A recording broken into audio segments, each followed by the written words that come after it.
பரிசுத்தராம் ஆண்டவராகிய இயேசு கிறிஸ்துவின் நாமத்தில் கிராஸ் டிவி நேயர்களாகிய உங்கள் அனைவருக்கும் என் அன்பின் வாழ்த்துதலை தெரிவித்துக் கொள்கின்றேன். மங்கையர் நேரம் என்ற நிகழ்ச்சியின் மூலமாய் இந்த நாளிலும் கூட உங்களை சந்திப்பதில் மிகுந்த மகிழ்ச்சி அடைகின்றேன். என் தேவனாகிய கர்த்தர் தாமே இந்த நாள் நிகழ்ச்சியை நமக்கு ஆசீர்வதித்து தரும்படியாய் நம்மையும் இந்த நிகழ்ச்சியையும் ஆண்டுடைய கரத்திலேயே நாம் ஒப்பு கொடுத்து ஜெபிப்போமா. எங்களை அதிகமாய் நேசிக்கிற எங்கள் நல்ல தகப்பனே, அருமையான இந்த ஜெப வேளைக்காய் தகப்பனே உமக்கு கோடா கோடி ஸ்தோத்திரங்களப்பா. என் தேவனாகிய கர்த்தர் எவ்வளவு நல்லவர் சுவாமி. உம்மை போல வேறு ஒரு தேவன் இந்த பூவுலகில் இல்லையே. வானத்திலும் பூமியிலும் பூமியின் கீழும் எந்த இடங்களிலும் அண்ட சராசரங்கள் அனைத்திலும் ஆண்டவரே, உம்மை போல வல்லமையுள்ள தேவன், உம்மை போல எங்களை நேசிக்கிறவர் வேறு ஒருவரும் இல்லை ஆண்டவரே. ஆகவே தான் நாங்கள் உம்மை நாடி தேடி ஓடி வந்திருக்கின்றோம். இதோ இந்த நேரத்திலும் கூட என் தேவனாகிய கர்த்தருடைய வார்த்தையை கேட்கும்படியாய், உம்முடைய ஆலோசனையை கேட்கும்படியாய், உம்முடைய ஆசீர்வாதத்தை பெற்றுக்கொள்ளும்படியாய் நாங்கள் வந்து அமர்ந்திருக்கிறோம் சுவாமி. என் தேவன் தாமே நீர் வானத்தின் பல கனிகளை திறந்து கர்த்தாவே இந்த நாளிலும் எங்களுக்கு தேவையான மன்னாவை நீர் எங்களுக்கு போஷிக்கும்படியாய் உம்மையே நோக்கி பார்க்கிறோம் ஆண்டவரே. பரிசுத்த ஆவியானவருடைய ஆளுகைக்குள்ளாக ஒப்பு கொடுத்து ஜெபிக்கிறோம். நீர் பேசும், நாங்கள் கேட்கிறோம். மீட்பர் இயேசுவின் மூலம் பிதாவே, ஆமென் ஆமென். நாம் இன்றைக்கு தியானிக்கும்படியாக எடுத்துக்கொண்ட வேத வசனம் சங்கீதங்களின் புத்தகம் 65ஆம் அதிகாரம் 2வது வசனம். சங்கீதம் 65:2. ஜெபத்தை கேட்கிறவரே, மாம்சமான யாவரும் உம்மிடத்தில் வருவார்கள். ஜெபத்தை கேட்கிறவரே, மாம்சமான யாவரும் உம்மிடத்தில் வருவார்கள். கிறிஸ்துவுக்குள் மிகவும் பிரியமானவர்களே, இப்பொழுது எதற்காக இந்த டிவியின் முன்பதாக வந்து அமர்ந்திருக்கின்றோம்? எதற்காக நாம் வந்து இங்கே தேவ சமூகத்திலே காத்திருக்கிறோம்? காரணம் என்ன தெரியுமா? நம்முடைய ஜெபத்தை கேட்கிற ஒருவர் உண்டு. இங்கே வசனம் சொல்கிறது, ஜெபத்தை கேட்கிறவரே. கிறிஸ்துவுக்குள் பிரியமானவர்களே, அவர் வெறும் கேட்கிறவர் மாத்திரம் அல்ல, அதற்கு பதில் கொடுக்கிறவர். அதுதான் முக்கியம். அநேகம் பேர் நாம் சொல்வதை கேட்பதற்கு தயாராக இருக்கின்றார்கள். என்ன சொல்ல மாட்டோம், ஏது சொல்ல மாட்டோம் என்று சொல்லி அநேகர் நமக்கு மிகவும் அருமையானவர்கள் கூட நாம் சொல்வதை நன்றாக கவனித்து தான் கேட்பார்கள். ஆனால் நமக்கு தேவையான காரியத்தை நிறைவேற்றக்கூடிய வல்லமை அவர்களிடத்தில் இருக்கிறதா என்று சொன்னால் அது ஒரு பெரிய கேள்விக்குறிதான். ஆக நம்முடைய ஆண்டவருக்கு ஒரு பெயரை தாவீது சூட்டுகின்றார், ஜெபத்தை கேட்கிறவரே என்று. ஏன் அப்படி சொன்னார் தெரியுமா? வேறு யாரோ சொல்லி கொடுத்ததுனால் அல்ல, அவருடைய வாழ்க்கையிலேயே அநேக காரியங்களுக்கு தேவன் பதில் கொடுக்கிறவராக இருந்தார். அவர் எதற்கெல்லாம் ஜெபத்தை ஏறெடுத்தாரோ, எப்பொழுதெல்லாம் ஆண்டவரை நோக்கி விண்ணப்பம் பண்ணினாரோ, அப்பொழுதெல்லாம் கர்த்தர் அவருக்கு சில சமயங்கள் உடனடியாக பதில் கொடுத்தார், சில சமயங்களிலே கால தாமதமாகி பதில் கொடுத்தார், சில சமயங்களிலே அவர் எதிர்பார்ப்பதற்கு எதிர்மறையாக பதில், எதுவாக இருந்தாலும் பதில்தான். ஆனால் ஒன்று மட்டும் நிச்சயம், அது கேட்பது உடனே கிடைத்தாலும் அல்லது கால தாமதம் ஆனாலும் அல்லது அது மறுக்கப்பட்டாலும் ஒன்றை நன்றாக தாவீது புரிந்து வைத்திருக்கின்றார், எல்லாம் அவருடைய நன்மைக்கு ஏதுவாகத்தான். தன்னுடைய வாழ்க்கைக்கு எது நல்லதோ, எது சிறந்ததோ, எது தேவையோ அதை கர்த்தர் அதன் காலத்தில் நேர்த்தியாய் நிறைவேற்றுகிறார் என்பதை அவர் நன்றாக புரிந்து வைத்திருந்தார். எனவே தான் அவர் சொல்கின்றார், ஜெபத்தை கேட்கிறவரே. கிறிஸ்துவுக்குள் பிரியமானவர்களே, இன்றைக்கும் நாம் அப்படிப்பட்ட உள்ளத்தோடு தான் காத்திருக்க வேண்டும். ஜெபிக்கிறோம் என்று சொன்னால், ஜெபத்திற்காக காத்திருக்கிறோம் என்று சொன்னால், ஏதோ ஒரு ஆசீர்வாதத்தை ஆண்டவரிடமிருந்து எதிர்பார்க்கிறோம் என்று சொன்னால், என்ன மனநிலையில் நாம் இருக்க வேண்டும்? நாம் எப்படிப்பட்டவர்களாக இருந்தாலும், நாம் எந்த சூழ்நிலையில் இருந்தாலும் அவரை நோக்கி விண்ணப்பம் பண்ணும் பொழுது, அவரை நோக்கி ஜெபிக்கும் பொழுது கட்டாயமாக தேவன் என்னுடைய ஜெபத்திற்கு பதில் கொடுப்பார். நாம் என்ன நினச்சிக்கிறோம்? நம்ம நினைப்பது நடந்ததுன்னா ஆண்டவர் நமக்கு பதில் கொடுத்து விட்டார் என்று. அப்படி அல்ல, நாம் நினைப்பது நடக்காமல் போனாலும் அதுவும் ஜெபத்திற்கான ஒரு பதில் என்பதை நாம் புரிந்து கொள்ள வேண்டும். ஏன்னா பவுலை குறித்தே பார்க்கிறோம். 2 கொரிந்தியர் 12ஆம் அதிகாரத்தில் அவர் சொல்கிறார், எனக்கு ஒரு முள் கொடுக்கப்பட்டிருக்கின்றது, அது என் சரீரத்தை விட்டு நீங்கும்படி தேவனிடத்தில் நான் 3 முறை ஜெபம் பண்ணேன். ஆனால் கர்த்தர் அதற்கு பதில் என்ன கொடுத்தார் தெரியுமா? அதை அவர் பதிலாக எடுத்துக்கொள்கின்றார். 12:9 சொல்கின்றது, என் கிருபை உனக்கு போதும், உன் பலவீனத்தில் என் பலன் பூரணமாய் விளங்கும். இதுவும் பதில் தான். ஆண்டவரே நான் சுகம் கொடு, எனக்கு இவ்வளோ முள் இருக்க இந்த மாம்சத்தில், இதை வச்சுட்டு என்னால் சரியாக ஊழியம் பண்ண முடியலையே, பல இடங்களுக்கு செல்ல முடியலையே, நான் நினச்ச மாதிரி அவ்வளோ வேகமாக என்னால் செயல்பட முடியவில்லையே, இந்த உபத்திரவம் என்னை விட்டு நீங்கட்டும் என்று சொல்லித்தான் அவர் ஜெபித்திருப்பார். ஆனால் அப்படிப்பட்ட ஜெபத்திற்கும் கர்த்தர் என்ன சொல்லிட்டாரு? என் கிருபை உனக்கு போதும். அப்படின்னா என்ன அர்த்தம்? அந்த முள் உங்ககிட்ட இருக்கதாப்பா செய்யும். அந்த வலியோ வேதனையோ என்ன குறைபாடோ அது உனக்கு இருக்கத்தான் செய்யும். ஆனால் நான் உன்னோடு கூட இருந்து நான் செய்கின்ற காரியம் மிகவும் பெரியதாக இருக்கும். உன் பலவீனத்திலே என் பலன் பூரணமாய் விளங்கும். இது எவ்வளவு பெரிய ஆசீர்வாதம் தெரியுமா? நம்முடைய சொந்த பலத்தினால ஒன்றை சாதித்து விடலாம் என்று நினைத்து கொண்டிருக்கின்றோம். அப்படி இருந்தால் இப்படி செய்து விடலாம், இப்படி இருந்தால் அப்படி செய்து விடலாம் என்று சொல்லி வீணாக கற்பனை பண்ணி கொண்டு இருக்கின்றோம்.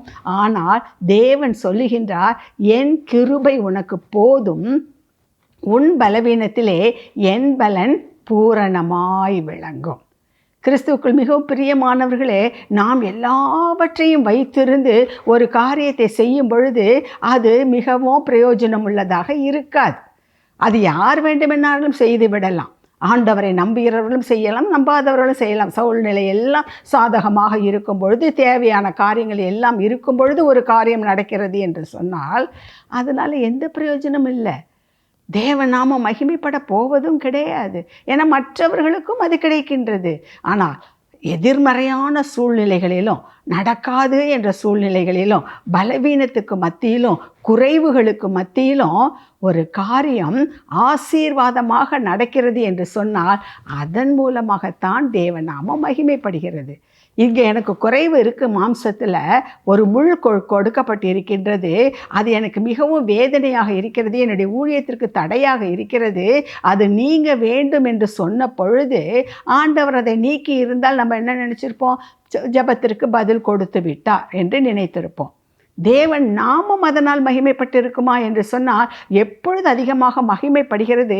ஒரு நெகட்டிவ் சூழ்நிலை இருக்கும் பொழுது, நடக்காது, கிடைக்காது, அப்படிப்பட்டதான ஒரு நிலைமையிலே அந்த காரியம் நிகழ்ந்தால், அந்த காரியம் நிறைவேறினால், நாம் நினைத்த காரியத்தை கர்த்தர் நமக்கு கொடுத்த அந்த பங்கினை நாம் சரிவர செய்ய முடிகிறது என்று சொன்னால் அதன் மூலமாகத்தான் தேவநாமம் மகிமைப்படுகிறது. இன்றைக்கும் கூட நம்முடைய வாழ்க்கையிலும் கூட அப்படித்தானே, பல காரியங்களுக்காகத்தான் இப்பொழுது அமர்ந்திருக்கின்றோம். எவ்வளவோ பிரச்சனை, எத்தனையோ காரியங்கள் இருக்குது, எவ்வளோ நாளாக ஜெபித்து கொண்டு இருக்கின்றோம், இன்னும் பதில் இல்லை. இப்படியெல்லாம் பலதரப்பட்ட நிலைமையில் இருக்கின்ற நம்மை பார்த்து இந்த தாவீதினுடைய சங்கீதத்தின் மூலமாய் நமக்கு கொடுக்கப்படுகிற காரியம் என்ன? தேவன் ஜெபத்தை கேட்கிறவர். மற்றொன்றையும் நாம் புரிந்து கொள்ள வேண்டும். ஒரு சிலர் சொல்லுகின்ற காரியம், ஏன் தெரியுமா ஜெபம் கேட்கப்படலை? என்கிட்ட ஏதோ ஒரு குறை இருக்கின்றது, என்கிட்ட ஏதோ ஒரு தவறு இருக்கின்றது, அதனால தான் ஜெபம் கேட்கப்படவில்லை. அப்படி அல்ல கிறிஸ்துவுக்குள் பிரியமானவர்களே. பவுலிடம் என்ன தவறு இருந்தது? அவரிடம் என்ன குறைபாடு காணப்பட்டது? கர்த்தருக்காக என்று எவ்வளவு வைராக்கியமாக இருந்தார். ஆனாலும் அவருடைய வாழ்க்கையிலே ஒரு முள் கொடுக்கப்பட்டது அல்லவா? ஆக எப்படிப்பட்டதான நிலைமையில் இருந்தாலும் ஒரு காரியத்தை யோசித்து கொள்ளுங்கள். கர்த்தர் குறித்த நேரம் வரும் பொழுது, கர்த்தரிடம் நாம் மனம் திரும்பி வரும் பொழுது நிச்சயமாகவே நம்முடைய ஜெபத்திற்கு பதில் உண்டு. வேதத்திலிருந்து ஒரு சில காரியங்களை நாம் பார்க்க போகின்றோம். எப்படிப்பட்டதான சூழ்நிலையில் எல்லாம் கர்த்தர் ஜெபத்தை கேட்டார். பார்க்க போகிற இந்த வேதத்தில் வந்த மனிதர்கள் எல்லோரும் ஒரே மாதிரி இயல்புடையவர்கள் அல்ல. ஒவ்வொருத்தரும் ஒவ்வொரு நிலைமையில் இருந்தவர்கள் தான். ஆனால் அப்படி மாறுபாட்டான நிலைமையில் இருந்தாலும், மாறுபாடான அந்த குணாதிசயங்கள் உடையவர்களாக இருந்தாலும், அவர்கள் எல்லாருடைய ஜெபத்தையும் தேவன் கேட்டிருக்கின்றார். அதை நாம் புரிந்து கொண்டோம் என்று சொன்னால், எப்படி அதை சாதித்து கொள்வது, எப்படி அவர்கள் பெற்றுக்கொண்டார்கள் என்பதை நாம் அறிந்து கொண்டோம் என்று சொன்னால், நம்முடைய வாழ்க்கையிலும் கூட தேவன் பல அற்புதங்களை செய்ய அவர் உண்மை உள்ளவராக இருக்கின்றார். ஏனென்றால் இயேசு கிறிஸ்து நேற்றும் இன்றும் என்றும் மாறாதவர். அவர்களுக்கெல்லாம் பதில் கொடுத்த தேவன் நமக்கும் உங்களுக்கும் எனக்கும் பதிலை கொடுப்பார். ஆனால் எந்த மனதோடு நாம் இப்பொழுது கேட்க வேண்டும்? ஆமே, நம்ம நினச்சதான் நடக்கணும், அப்படி அல்ல. இல்லை என்னுடைய குறைதான் கிடைக்காம இருக்கோ, அதுவும் அல்ல.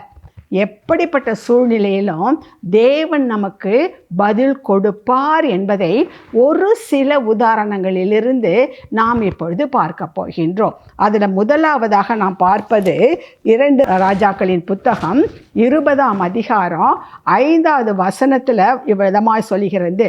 2 ராஜாக்களின் புத்தகம் 20:5, நீ திரும்பி போய் என் ஜனத்தின் அதிபதியாகிய எசேக்கியாவை நோக்கி, உன் தகப்பனாகிய தாவீதின் தேவனாய் இருக்கிற கர்த்தர் சொல்லுகிறது என்னவென்றால், உன் விண்ணப்பத்தை கேட்டேன், உன் கண்ணீரை கண்டேன், இதோ நான் உன்னை குணமாக்குவேன், 3ஆம் நாளிலே நீ கர்த்தருடைய ஆலயத்துக்கு போவாய் என்று சொல்லி எசேக்கியாவிற்கு பதில் வந்தது.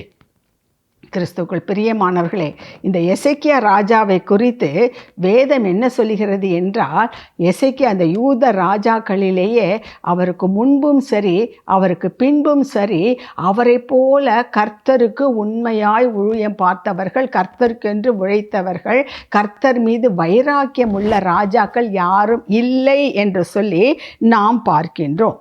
ஆக அப்படி ஆண்டவருக்கு உண்மையாய் உத்தமமாய் கர்த்தருக்கென்று வைராக்கியமாய் இருந்தவர் தான் மோசே. அன்றைக்கு வனாந்தரத்தில் மக்கள் எல்லோரும் அந்த சர்ப்பத்தினால் தீண்டப்பட்டு மாண்டு போகும் பொழுது கர்த்தரை நோக்கி மோசே குரல் எழுப்புகின்றார். அப்பொழுது ஆண்டவர் சொல்கிறாரு, வெண்கலத்தினால ஒரு சர்ப்பத்தை செய்து அதை கோலிலே உயர்த்து அதை நோக்கி பார்ப்பவர்கள் பிழைப்பார்கள் என்று சொல்லி, அப்படியாக செய்யப்பட்டதனால் எல்லோரும் பிழைத்து கொண்டார்கள். அதை என்ன ஆயிட்டாங்க, காலப்போக்கில் அந்த சர்ப்பத்தையே வழிபடுகின்ற ஒரு விக்கிரக ஆராதனைக்கு நேராக ஜனங்கள் சென்று விட்டார்கள். அதை பார்த்து எசேக்கியா என்ன செய்தான் என்று பார்க்கின்றோம். அங்கே அதை உடைத்து 18வது அதிகாரத்தில் பார்க்க 2 ராஜாக்கள் 18வது அதிகாரத்தில் அந்த வெண்கல சர்ப்பத்தை யார்? மோசே செய்து வைத்த, கர்த்தர் சொல்லி வைத்த அதையே அவன் உடைத்து போட்டான். காரணம் என்ன காரணம்?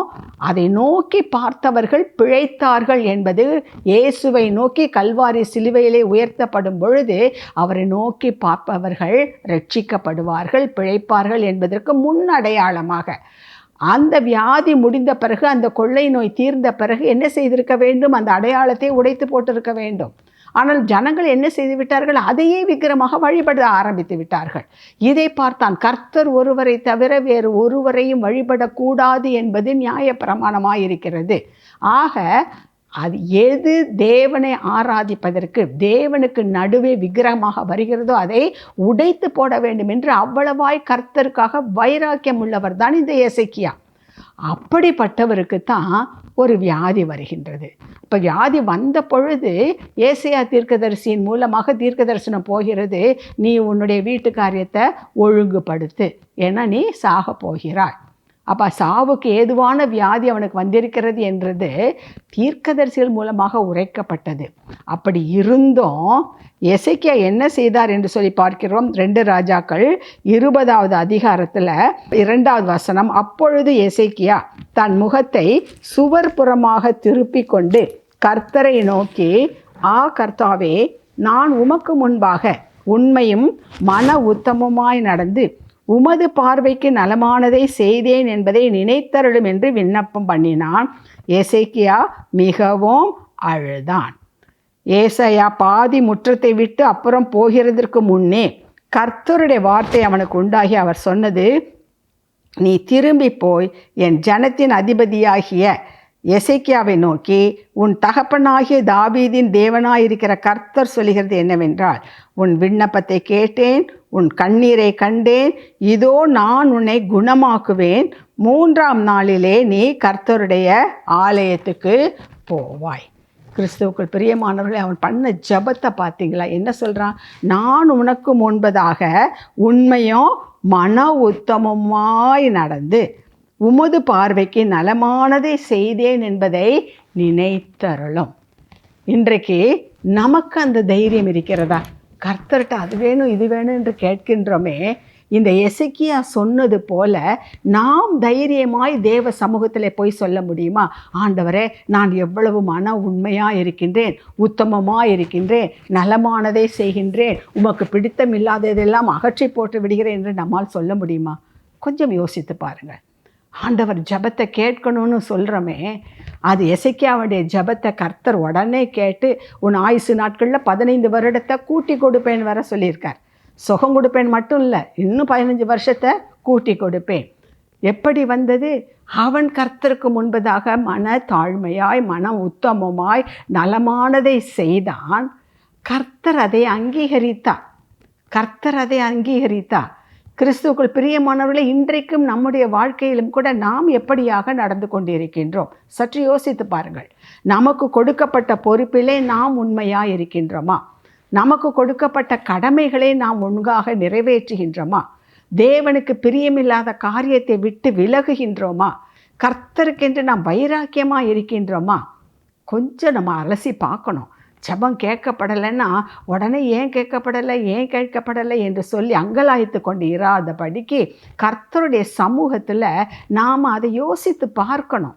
சரி செய்ய வேண்டிய காரியங்களை நாம் சரி செய்ய வேண்டும். ஏனென்றால் இங்கே வேதத்தில் புதிய ஏற்பாட்டிலும் கூட கர்த்தர் தெளிவாக ஒரு காரியத்தை சொல்கிறார். எபிரேயருக்கு எழுதின நிருபம் 6ஆம் அதிகாரத்தில் 10வது வசனம் சொல்கிறது, ஏனென்றால் உங்கள் கிரியையையும் நீங்கள் பரிசுத்தவான்களுக்கு ஊழியம் செய்து வருகிறதினாலும் தமது நாமத்திற்காக காண்பித்த அன்புள்ள பிரயாசத்தை மறந்து விடுகிறதற்கு தேவன் அநீதி உள்ளவர் அல்ல.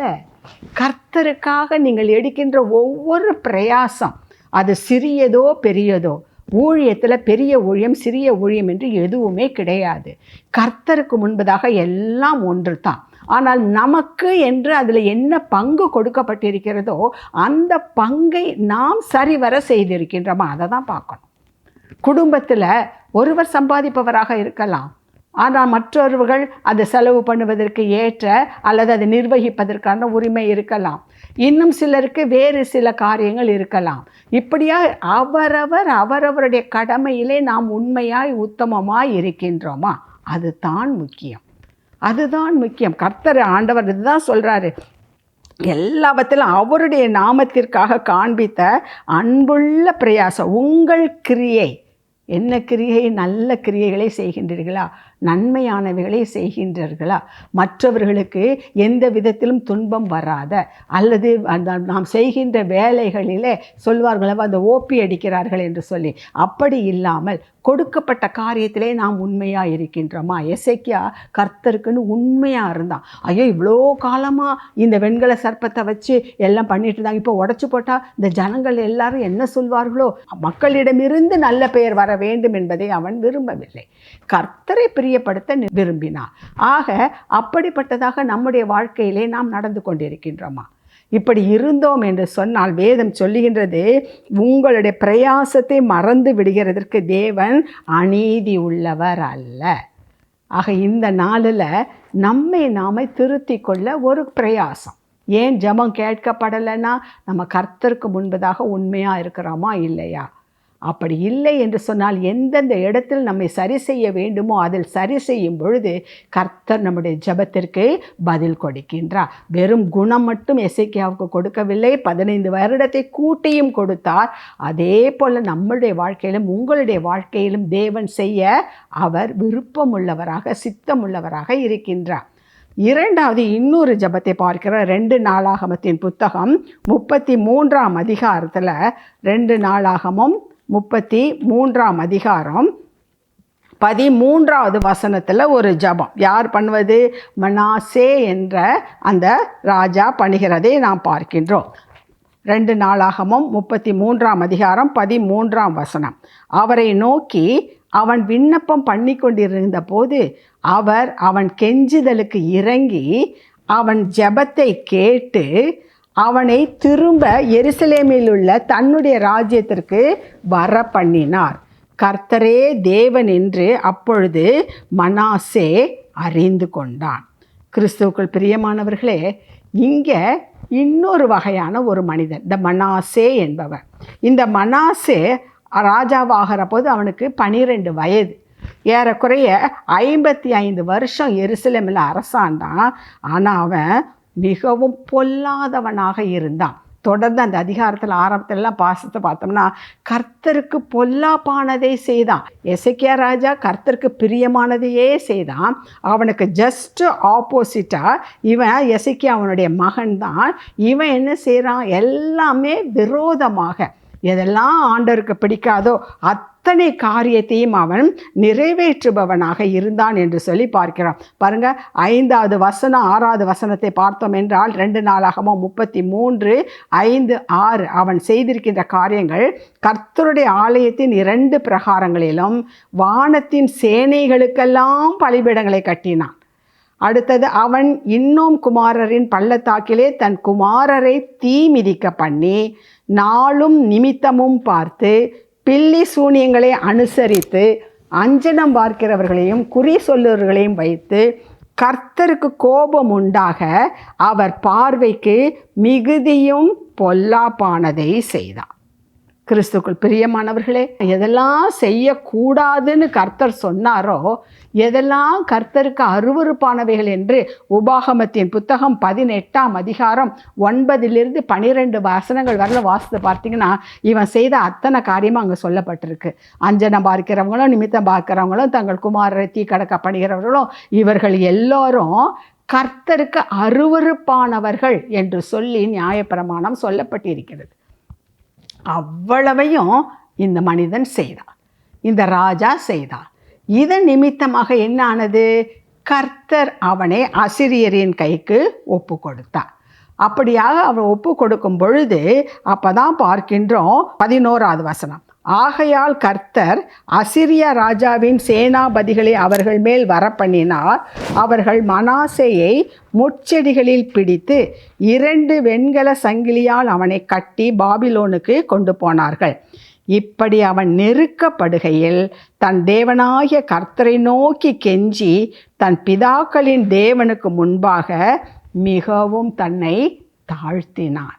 இந்த 2 பேரும் 2 கான்ட்ராஸ்ட். எசேக்கியா மிகவும் நல்லவன், கர்த்தருக்கு பிரியமானவன். அப்படி இருந்தும் அவனுக்கு நெருக்கடி வந்தது. ஆனால் அவனுடைய கிரியைகளின் நிமித்தம் கர்த்தர் அவனுடைய ஜெபத்திற்கு பதில் கொடுத்து இன்னும் அவன் நினைப்பதற்கும் வேண்டுவதற்கும் மேலாக ஆயுசுனாலையும் கூட்டி கொடுத்தார். இந்த 2வது ஜஸ்ட் ஆப்போசிட் சொல்ல, நேர் விரோதமாக இவன் எல்லாவற்றிலும் கர்த்தர் எதெல்லாம் செய்யக்கூடாதுன்னு சொல்கிறாரோ அத்தனை காரியத்தையும் பண்ணினவனாக இருக்கின்றான். ஆக கர்த்தருக்கு அவன் மேல் கோபம் உண்டது. எனவே அவனை அசிரியர் கையில் ஒப்பு கொடுத்தான். அப்போ அந்த அசிரியர் ராஜாக்கள் இவனை பிடித்து இவனை சிறுமைப்படுத்தி வெண்கல விலங்குகளை போட்டு அவனை இழுத்துட்டு போகிறாங்க. அப்படியாக அவன் நெருக்கப்படுகிறான். நெருக்கப்படும் பொழுது அவனுக்கு ஒன்று தோன்றுகிறது, நம்முடைய தகப்பன் எவ்வாறாக ஆசீர்வதிக்கப்பட்டான், யார் அவனை ஆசீர்வதித்தது, எப்படி அவன் ராஜ்யபாரம் பண்ணினான், நாம் ஏன் இப்படி ஒப்பு கொடுக்கப்பட்டிருக்கிறோம் என்ற உணர்வு வந்து வேதம் சொல்லுகிறது, தங்கள் பிதாக்களின் தேவனுக்கு முன்பாக மிகவும் தன்னை தாழ்த்தினான். பிறகுதான் அந்த வசனம் 13 சொல்லுகிறது, அவரை நோக்கி அவர் விண்ணப்பம் பண்ணி கொண்டிருந்த போது அவன் கெஞ்சுதலுக்கு, யார்? கர்த்தர் அவன் கெஞ்சுதலுக்கு இறங்கி அவன் ஜெபத்தை கேட்டு அவனை திரும்ப எருசலேமில் தன்னுடைய ராஜ்யத்திற்கு வர பண்ணினார். கர்த்தரே தேவன் என்று அப்பொழுது மனாசே அறிந்து கொண்டான். கிறிஸ்துவுக்குள் பிரியமானவர்களே, உண்மையும் உத்தமமாய் இருப்பவர்களுடைய ஜெபத்தை மாத்திரமல்ல, இப்படியாக பின்மாற்றம் அடைந்து கர்த்தரிடத்தில் மனம் திரும்பி வருபவர்கள், தங்களை ஆண்டவருக்கு முன்பதாக தாழ்த்துகிறவர்கள், எங்களுடைய பொல்லாப்பு நிமித்தம்தான் நாங்கள் இந்த கஷ்டத்தை அனுபவிக்கிறோம், எங்களுடைய இந்த துர்க்குணத்தின் நிமித்தமாகத்தான் நாங்கள் இந்த இடைஞ்சல்களுக்கு உள்ளாக சென்று கொண்டிருக்கிறோம் என்று சொல்லி யார் நினைக்கிறார்களோ அவர்களுடைய ஜெபத்தையும் கர்த்தர் கேட்கிறவராக இருக்கிறார். நீங்கள் நினைக்கலாம், இவ்வளோ பாவம் பண்ணுறாங்களே, இவ்வளோ அக்கிரமம் பண்ணுறோமே, நானும் கூட ஒழுங்காக ஜெபம் பண்ணுறதில்ல, ஒழுங்காக உபவாசம் இருக்கிறதில்ல, பல நல்ல காரியங்களை செய்கிறதில்ல, அதனால் இந்த பாடுகள் வழியாய் சென்று கொண்டு இருக்கின்றோம். அப்படிப்பட்ட ஒரு உணர்வு உங்களுக்குள் இருக்கும் என்று சொன்னால், நாம் ஆண்டவருக்கு முன்பதாக நம்மை தாழ்த்தி, கர்த்தாவே இந்த நிலையிலிருந்து என்னை தூக்கிவிடும், நான் பாவம் செய்தேன், நான் தவறு செய்தேன், நீர் விரும்புகின்ற காரியத்தை செய்ய நான் தவறிவிட்டேன், என்னை மன்னியும் என்று சொல்லி நீங்கள் உங்களை தாழ்த்தும் பொழுது, வேதம் சொல்லுகிறது, தாழ்மை உள்ளவர்களுக்கோ தேவன் கிருபை அளிக்கிறார். கிருபை என்றால் என்ன அர்த்தம்? நமக்கு அதை குறித்து எந்த டிசர்வும் கிடையாது, நம்ம அதற்கு தகுதியானவர்களே கிடையாது. தகுதியற்ற நமக்கு தகுதிக்கு மீறி நன்மைகளை செய்வாரே, அதுதான் கிருபை. அங்கே மனாசே எவ்வளவு மோசமாக நடந்து கொண்டான், கர்த்தரை கோபப்படுத்தினான். ஆனால் அவன் தன்னை தாழ்த்தினான். அப்பொழுது ஆண்டவர், நீ இதெல்லாம் செய்தில்லை, உனக்கு இதுதான் வேணும் என்று சொல்லி அவனை தண்டிக்கவில்லை, மாறாக அவனை பழைய நிலைமைக்கு கொண்டு வந்து நிறுத்தினார் என்றால் அதுதான் கிருபை. அந்த கிருபை இன்றைக்கும் இருக்கிறது பிரியமானவர்களே, இன்றைக்கும் இருக்கிறது.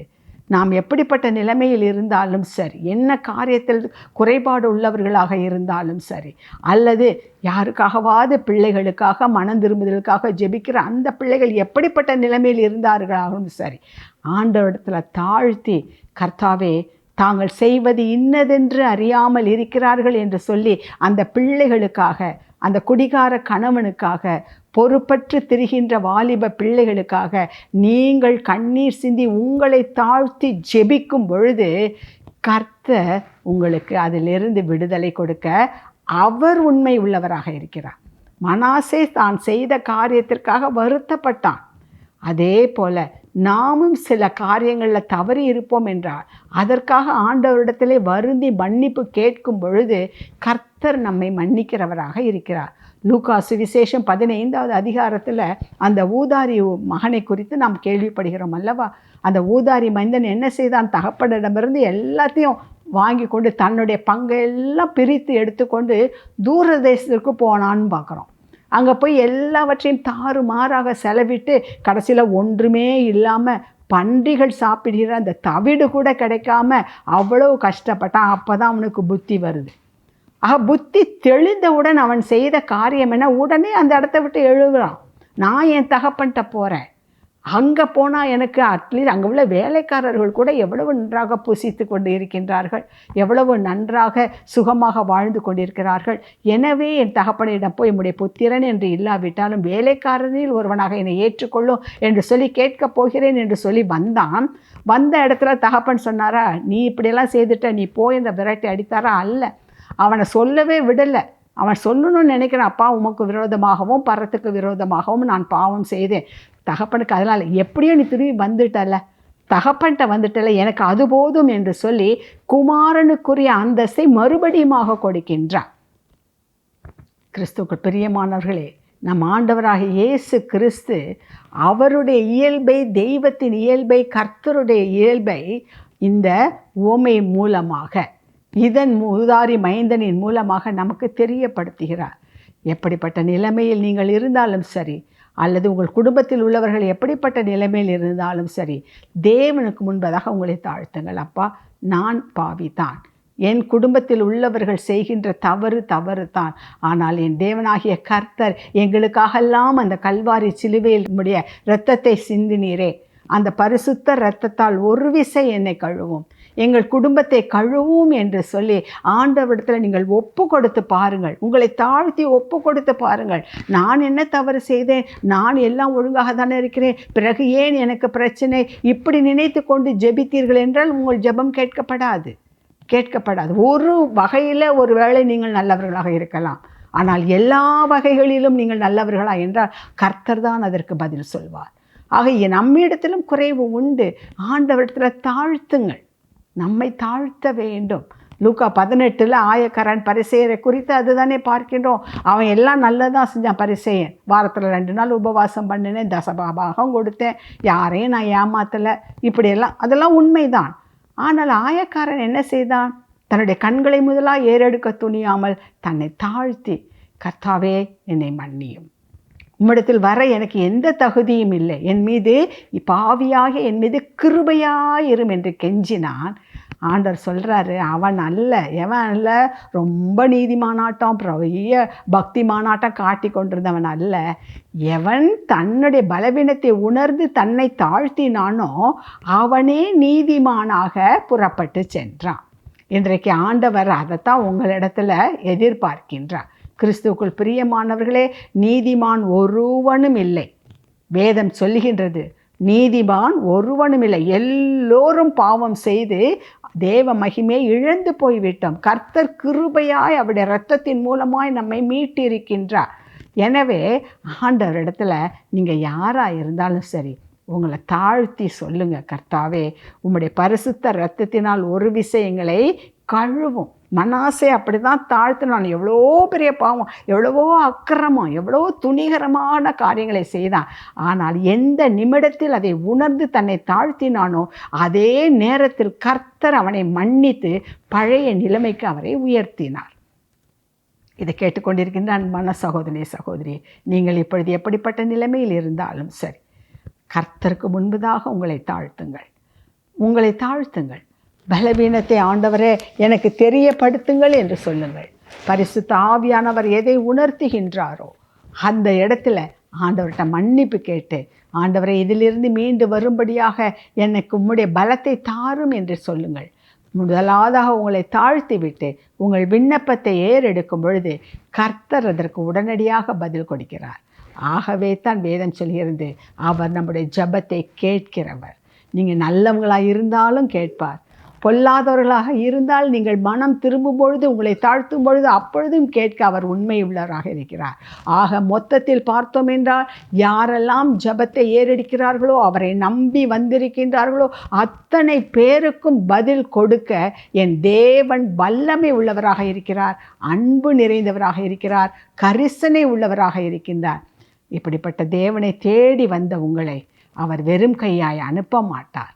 கிறிஸ்துவுக்குள் பிரியமானவர்களே, நன்றாக புரிந்து கொள்ளுங்கள், தேவன் நம்முடைய ஜெபத்தை கேட்கிறவர். ஆகவே தான் தாவீது சொல்கின்றார், ஜெபத்தை கேட்கிறவரே, மாம்சமான யாவரும் உம்மிடத்தில் வருவார்கள். இன்றைக்கு தேவனை தேடி வந்திருக்கிறீர்கள். கர்த்தர் இந்த நாளிலும் உங்களோடு பேசி இருக்கின்றார். உங்களை தாழ்த்தி ஜெபிக்கும் பொழுது, உங்களுடைய நல்ல காரியங்களிலே நீங்கள் உறுதியாய் நிலைத்திருக்கும் பொழுது, ஏற்ற வேளையில் கர்த்தர் உங்கள் ஜெபத்தை கேட்டு நீங்கள் நினைப்பதற்கும் வேண்டிக் கொள்வதற்கும் மேலாக பெரிய காரியங்களை செய்ய அவர் உண்மை உள்ளவராக இருக்கிறார். இப்பொழுது நாம் ஜெபிப்போமா? தகப்பனே, இதோ இந்த வேளையிலும் எங்களை உம்முடைய கரத்திலேயே அர்ப்பணிக்கிறோம் ஐயா. தகப்பனே, எங்கள் ஜெபத்தை கேட்கிறவர், ஜெபத்திற்கு பதில் கொடுக்கிறவர் சுவாமி. எங்களுடைய நன்மைக்கு ஏதுவாகவே நீர் எல்லாவற்றையும் செய்து வருகிறீர். மனிதர்கள் பல வகையான குணநலன்கள் உள்ளவர்கள். ஒவ்வொரு நிலைமையிலும் எப்படியாக இருந்து நாங்கள் விடுதலையை பெற்றுக்கொள்வது, ஜெபத்தின் மூலமாய் ஆசீர்வாதத்தை பெற்றுக்கொள்வது என்பதை கர்த்தாவே நீர் எங்களுக்கு இந்த நாளில் தெரியப்படுத்தினீர் சுவாமி. ஆம் ஆண்டவரே, நாங்கள் உம்முடைய நாமத்தின் மகிமைக்காக என்று நாங்கள் கிரியைகளை நடப்பிக்கும் பொழுது, எங்களுக்கு கொடுக்கப்பட்ட கடமையிலே நாங்கள் உண்மையும் உத்தமமாக இருக்கும் பொழுது நீர் சொல்லுகிறீர், கொஞ்சத்தில் நீ உண்மை உள்ளவனாக இருந்தாய், ஆகவே உன்னை நான் அதிகத்திற்கு அதிபதி ஆக்குவேன் என்று சொல்லி அப்பா எங்களுக்கு நீர் தெரியப்படுத்தினீர். அதே போல் நாங்கள் எவ்வளவு அக்கிரமம் சிந்தை உடையவர்களாக இருந்தாலும், பல வகையான பாவ பழக்கங்களுக்கு அடிமைப்பட்டவர்களாக இருந்தாலும், உம்மை நாடி தேடி உம்முடைய பாதத்திலே வந்து விழுந்து கர்த்தாவே இரக்கமாயிரும், பாவியான என் மீது கிருபையாயிரும், உம்முடைய பரிசுத்தத்தால் என்னை கழுவும் என்று கேட்கும் பொழுது, எங்களை உம்முடைய சமூகத்திலே தாழ்த்தும் பொழுது நீர் எங்களை மன்னித்து தகப்பனே உம்முடைய ஆசீர்வாதத்தால் எங்களை நிரப்புகிறீர் ஆண்டவரே. எங்கள் ஜெபத்திற்கு பதில் தருகிறீர் ஆண்டவரே. தகப்பனே, இந்த நாளிலும் எங்களுக்கு நீர் அதை தெரியப்படுத்தினதற்காக எமக்கு கோடா கோடி ஸ்தோத்திரம். இந்த செய்தியை கேட்டுக்கொண்டிருக்கின்ற ஒவ்வொரு அன்பு பிள்ளைகளும் ஆண்டவரே, கர்த்தாவே, அவர்களுடைய பின் மாற்றத்திலிருந்து விடுதலை அடைவார்களாக. சோர்வுற்ற அவர்கள் ஆண்டவரே தகப்பனே, உம்முடைய இந்த வார்த்தையினால் பலப்படுவார்களாக. சத்துவம் இல்லாதவர்களுக்கு சத்துவத்தை கொடுக்கிற தேவனே, பிள்ளைகள் சரியான முறையில் இதை கேட்டு தங்கள் அனுபவமாக்கி கொண்டு உம்முடைய ஆசீர்வாதங்களை பெற்றுக்கொள்ள, தங்கள் ஜெபத்திற்கு பதிலை பெற்றுக்கொள்ள நீங்கள் உதவி செய்யுங்கப்பா. நீங்கள் உதவி செய்யுங்க. உண்மை இல்லாமல் வேற யாரும் இதை செய்ய முடியாது. எங்கள் ஜெபத்திற்கு பதில் கொடுக்கிறவர் நீர் அல்லவா. ஆகவே இந்த வேளையிலே ஜெபிக்கிறோம். இதை கேட்டுக்கொண்டிருக்கின்ற ஒவ்வொரு அன்பு பிள்ளைகளும் எதற்காக ஜெபிக்கிறார்களோ, எந்த நிலைமையில் இருக்கிறார்களோ, கர்த்தாவே அதை அவர்களுக்கு உணர்த்தி அவர்கள் வருகின்ற நாட்களிலே தடைப்பட்ட எல்லா காரியங்களையும் சுதந்திரித்து கொள்ள நீர் கிருபை பாராட்டுவீராக. நீர் கிருபை பாராட்டுவீராக. உம்முடைய கிருபைக்கும் பராமரிப்புக்கும் இந்த பிள்ளைகளை ஒப்பு கொடுத்து ஜெபிக்கிறேன். வருகின்ற நாட்களிலே இதற்குரிய ஆசீர்வாதத்தை அவர்கள் சுதந்திரித்து கொள்வார்களாக. மீட்பர் இயேசுவின் மூலம் பிதாவே, ஆமென், ஆமென். கர்த்தர் நம்முடைய ஜெபத்தை கேட்கிறவர். அவரிடத்தில் நாம் நம்மை முற்றிலுமாக அர்ப்பணிப்போம். God bless you.